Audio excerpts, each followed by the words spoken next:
The biggest challenge was to create a show in a world that was very fantastic, and a fairy tale world that would be very fun for the audience to live in, but also reflect the authentic culture that we were basing it on.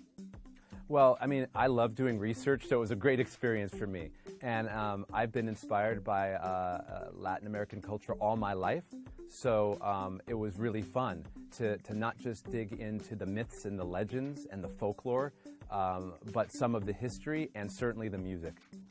Well, for starters, Elena has to rule the kingdom with her family. So when there are big decisions to be made in Avalor, she needs to get her grandparents and her cousin to approve them. So, it's like working with your family, and you know how that could go sometimes. It could be pretty tricky.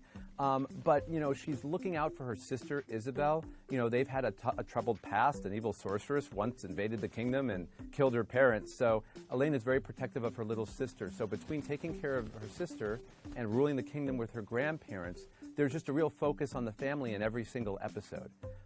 So you watch the plot combined with the theme, and you see that, in every show, family is very important to Elena.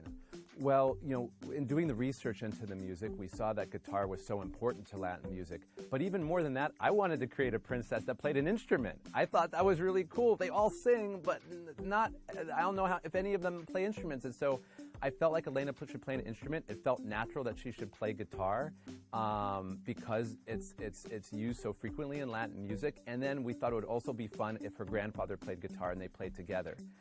Actually, our head writer, Silvia Olivas, her grandfather played guitar. And so, that part of it was inspired by a real-life story. Grazie. Thank you for having me.